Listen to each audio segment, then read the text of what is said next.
जो latest reports Israel से आ रही हैं जी, वो तो ये हैं कि वहाँ पे नेतन्याहू बहुत अनपॉपुलर हो चुके हैं और उनके जिस तरह आप हमारे एक थिंक टैंक के सरबराह हैं, जी, तो इजराइल के एक थिंक टैंक के सरबराह हैं Nimrod Nair.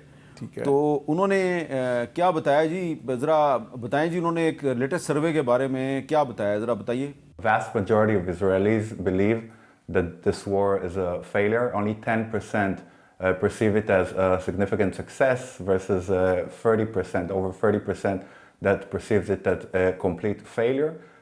Moreover, vast majority of Israelis think that Israel will be weakened after this war, and less than 40% say that if they would know in advance that this will be a position after a month and a half of war, they would support it. Less than 15% believe Netanyahu when he says that Iran is weaker than ever, and there's a complete distrust, even among who are government loyalists, in whatever the political and security echelon are conveying, and we haven't seen such figures since October 7th. ये मुझे तो लग रहा है कि Israel में रजीम change होने वाला है। जी देखिए, वैसे इसमें बड़ी इंटरेस्टिंग है ना, देखें इसमें जो देखें उसको डिसाइफर कर लेते हैं ना, वो क्या कह रहे हैं। बात तो वही है, मैंने कहा उनको ये बताया गया था कि इस जंग में ये सारा एक बार ही हम ईरान को सेटल कर लेंगे। अब इस सर्वे से क्या जाहिर हो रहा है, डिसअपॉइंटमेंट है बहुत बड़ी इजराइल में। इजराइलीज नाराज़ हैं बिकॉज वो समझते हैं कि नेतन्याहू और अमेरिका डिलीवर नहीं कर सका। अच्छा, इसीलिए वो जो है ना इस वक्त ये, और उनको सारा बताया, उन्होंने कहा हमने इतना कॉस्ट भी पे किया, बार बार शेल्टर्स में भी गए, नुकसान भी उठाया, और उसके बाद भी जो हमें बताया गया था वो तो नहीं हुआ। तो अब नेतन्याहू ने उनसे ये विंडो मांगी कि चलें मुझे लेबनान तो सेटल करने दें। तो अमेरिकन ने, मेरे अंदाजे के मुताबिक अमेरिकन ने कहा ठीक है, हम लेबनान अब जो है ना उसका आप अपने आप को उसको एटलीस्ट सेटल करें कि उधर से उसको कोई विक्ट्री मिल जाए। तो इस लिहाज से, लेकिन मैं समझता हूँ कि देखें अमेरिकन के लिए लेबनान अहम नहीं है, इसराइल के लिए लेबनान अहम है। अच्छा, शमशाद साहब, आपने आर्टिकल 40 का जिक्र किया, बड़ा ही आपने जो है ना ज़बरदस्त काम किया है और मैं आपका शुक्रिया अदा करता हूँ कि आपने आईन पाकिस्तान के आर्टिकल 40 का जिक्र किया है, क्योंकि इसको हम बिल्कुल इग्नोर करते हैं। ये कहता है कि ममलकत इस बात की कोशिश करेगी कि इस्लामी इत्तेहाद की बुनियाद पर मुस्लिम ममालिक के माबैन बरादराना ताल्लुकात को बरकरार रखा जाए, मुस्तहम किया जाए, एशिया, अफ्रीका और लातिनी अमरीका के अवाम के मुश्तरका मुफादात की हमायत की जाए, बैनुल-अक़वामी अमन और सलामती को फ़रोग़ दिया जाए, तमाम कौमों के माबैन खैर सगाली और दोस्ताना ताल्लुकात पैदा किए जाएँ और बैनुल-अक़वामी तनाज़ात को पुरअमन तरीक़ों से तय करने की हौसला अफजाई की जाए। तो ये जो आर्टिकल 40 है, ऐसा लगता है कि आर्टिकल 40 जो है उसको इम्प्लीमेंट कर दिया इस वक्त रियासत पाकिस्तान ने, और ये जो ईरान और अमेरिका के दरमियान जो मुज़ाकरात करवाए जा रहे हैं। तो मैं अब दोबारा वही सवाल आपसे मुख्तलिफ अंदाज में पूछना चाह रहा हूँ कि आर्टिकल 40 की रोशनी में अमेरिका और ईरान के दरमियान मुज़ाकरात को मेडिएट करके, सालसी का किरदार अदा करके, कौन सा ऐसा फार्मूला है कि जिसका तमाम इस्लामी दुनिया को भी, एशिया को भी, लैटिन अमेरिका को भी फ़ायदा हो और हम फ़ख्र से क्या कहें कि यार देखो हमने आर्टिकल 40 को इम्प्लीमेंट कर दिया है। कौन सा फार्मूला ऐसा तय पा सकता है जिस पे हम फ़ख्र कर सकें? अब आप मेरी बात सुनिए, मैं आपके सवाल के जवाब में सब कुछ एक्सप्लेन कर दूंगा जी। और इससे पहले सिर्फ ये जो अभी आप लोग बात कर रहे थे जौहर के साथ, तो मैं उसके बारे में मुख्तसर तौर पर ये कहूँगा कि सारे कज़िये की जड़ ट्रंप नहीं है, नेतन्याहू है जी। और ट्रंप को इसने पागल बना दिया हुआ है because of his rooted connections in Epstein network जो था। ये बहुत कुछ एप्स्टीन में गुम हो चुका है ट्रंप, और सारा जो ये जंग का मसला, ये सब नेतन्याहू को खुश करने के लिए पहली टर्म में इसने दुनिया तहस नहस की थी by scratching the nuclear deal which was concluded between Iran and the Western powers after negotiations of 9 years, lasting 9 साल, 2006 से 2015 में ख़त्म हुई थी और साइन हुई थी वियना में जुलाई 2015। वो इसने स्क्रैच किया और उसके फ़ौरन बाद इसने जेरूसलम को इजराइल का दारुल-ए-ख़िलाफ़त रिकॉग्नाइज किया और अपना सफारतखाना ले गया। और फिर नेतन्याहू ने मज़ीद कुछ मांगा तो उसको कहा कि मैं तुम्हें मुस्लिम रियासतों की रिकग्निशन दे देता हूँ। ये पहली टर्म में अब्राहम अकॉर्ड करके कुछ रियासतों ने तस्लीम कर लिया, जिसमें खलीज की छोटी मोटी रियासतें थी। सऊदी अरब ने भी कमिट किया था, but at the last minute Saudis backed out because उनके अंदरून बहुत मुखालफत थी। तो उन्होंने कहा कि जब तक कोई बड़ी रियासत, खासतौर पर पाकिस्तान नहीं रेकग्नाइज करता, हम नहीं रेकग्नाइज। तो पहली टर्म में इसका एजेंडा इनकम्प्लीट रहा, यानी इसका एजेंडा नहीं, वो नेतन्याहू का एजेंडा था। ठीक है। दूसरी टर्म में जब अभी ट्रंप आने वाला था तो फलस्तीनियों को पता था कि आके इसने अपना वो जारी करना है अब्राहम अकॉर्ड का, तो उन्होंने इसराइल के साथ पंगा लिया फलस्तीनियों ने। और पंगा क्या, यानी अपनी रेजिस्टेंस इंटेंसिफाई की, और नतीजा ये हुआ कि उन्होंने फिर इसराइल को प्रवोक कर दिया, जिससे वो जेनोसाइडल किलिंग हुई, हजारों फलस्तीनी मारे गए, बेहद नुकसान हुआ। उसके बाद फिर ये ट्रंप हर चीज में साथ था, सपोर्ट ट्रंप की शामिल थी। और एक स्टेज पर आ जाती है जब ईरान के साथ, ईरान का जो न्यूक्लियर प्रोग्राम है, कोई झगड़ा नहीं है उस पर, वो सब चीज हल हो चुकी है, मसाइल जो हल हो चुके हैं, ये सिर्फ एक प्रेशर के लिए रखा हुआ है वो सारा।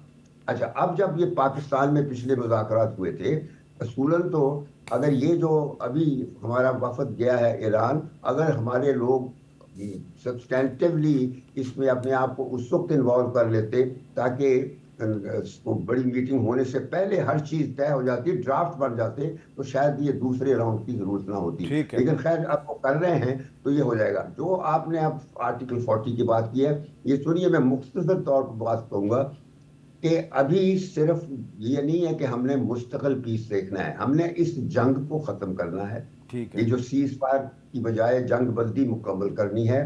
और ये आबनाए हुर्मुज़ का झगड़ा जो है, ये तो पहले भी नहीं था, ये सिर्फ जंग की वजह से, ट्रंप की पॉलिसियों की वजह से ईरान ने एक तरह से अपना दिखा दिया है कि मेरे पास ये बड़ा हैंडल है।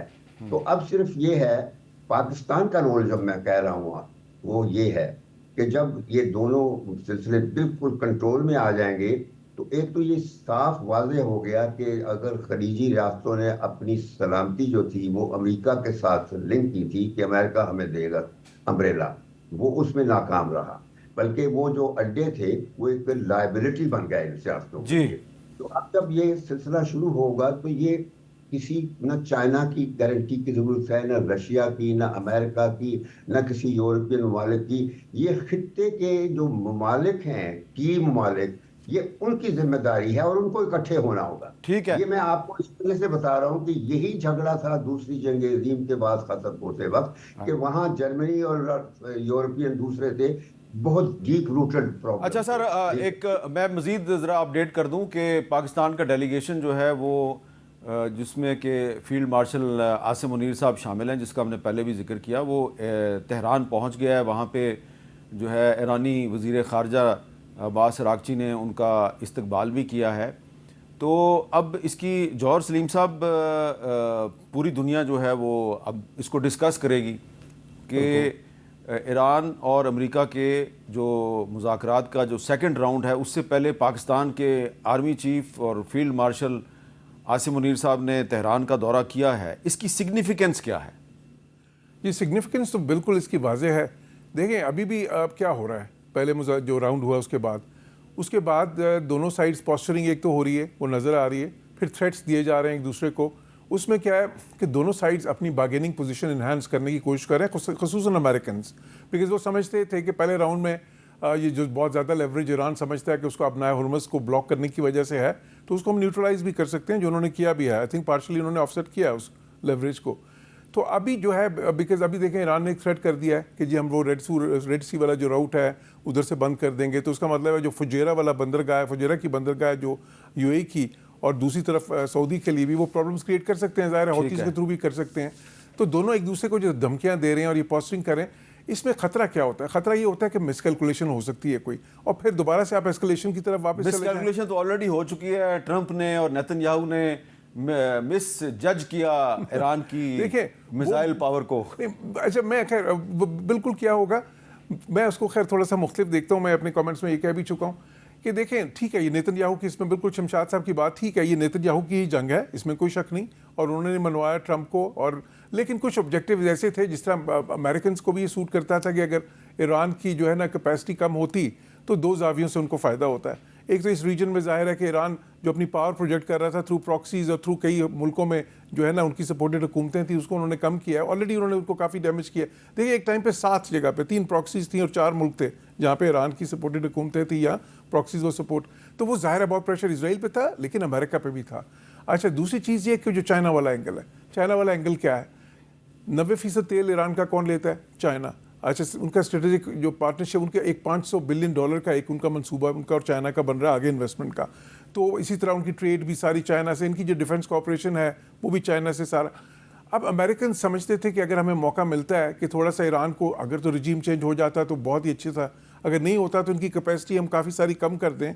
इस हद तक मेरा ख्याल है वो मुत्तफिक थे इसराइल के साथ। नहीं तो इस तरह तो पाकिस्तान भी चाइना के बहुत करीब है, तो कल को कोई मुल्क जो है वो कहेगा कि ये पाकिस्तान की भी कैपेसिटी कम कर दो। देखिए अगर उनकी कोशिश ये है कि चाइना को नेचुरल रिसोर्सेज डिनाई करें तो वो तो उनको ईरान से मिल रही है ना, पाकिस्तान से तो उनको कोई तेल नहीं मिल रहा या कोई और ऐसी चीज़ नहीं मिल रही। और फिर पाकिस्तान का, और अब जो देखिए पाकिस्तान बलूचिस्तान से तो चाइना को काफ़ी कुछ मिल रहा है। मत अभी तक खैर मिल सकता है, आगे और भी शायद। देखिए पाकिस्तान चाइना के रिलेशनशिप क्या पहले अमेरिका को खटकता नहीं था क्या? ठीक है ना, देखें ये जो सारी इंडो पैसिफिक स्ट्रेटेजी बनी है, जो इंडिया के साथ इतने ज़्यादा उन्होंने करीबी ताल्लुकात तो किए, उसका एंगल तो है। हम ये कह सकते हैं कि पाकिस्तान और ईरान में एक कॉमन फैक्टर चाइना है। देखिए चाइना तो इसमें अहम है, और मैंने कुछ दिन पहले ये कहा भी था कि आने वाले दिनों में चाइना आपको बहुत अहम इस डिप्लोमेसी में नजर आएगा, उनका रोल भी। और मैं अभी भी समझता हूँ कि चाइना जो है, बिकॉज उनको लेवरेज ईरान पे दुनिया में किसी भी मुल्क से ज़्यादा है। अच्छा जी, आज ट्रंप साहब ने एक बयान दिया है चाइना के बारे में। वो कह रहे हैं China is very happy that I am permanently opening the strait of Hormuz. I am doing it for them also and the world. This situation will never happen again. They have agreed not to send weapons to Iran.